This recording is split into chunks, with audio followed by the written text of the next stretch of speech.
question that maybe Craig, you can take this one, is how does it feel to start the movement so young and then of course inspire students everywhere? We never thought that Free the Children would grow to this. Like when we first brought together our membership, we could fit them in the classroom. Of course now they fill stadiums.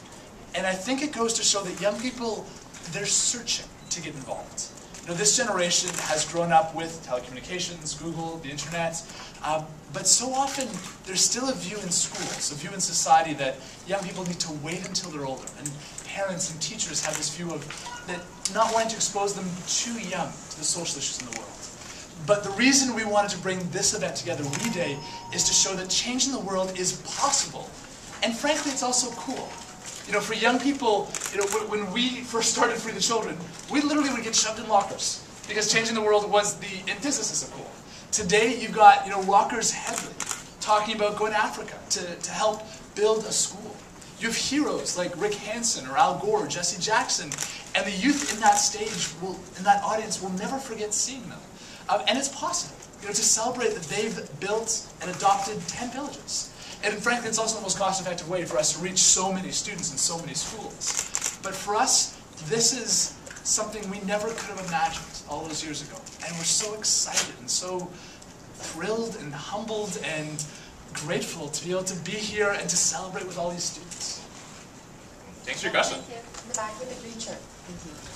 There are many social issues here in Canada, in BC, in this province. We hear a lot about teen bullying, leading to suicide sometimes, homelessness, drug. Do you think kids are ready to be involved abroad when there are so many social issues here that need to be addressed? Yeah. Well, one thing we focus on is helping to have young people find their passion. And what Free the Children does is for every international action we have a domestic action. So we'll be talking a lot about that this afternoon, but for example, on Halloween, October 31st, of course, we're going to have something called Halloween for Hunger, where we're going to have tens of thousands students go trick-or-treat for canned goods to give to their local food banks. And we raise hundreds of thousands of pounds of canned goods that way, especially at a time when it's most in need.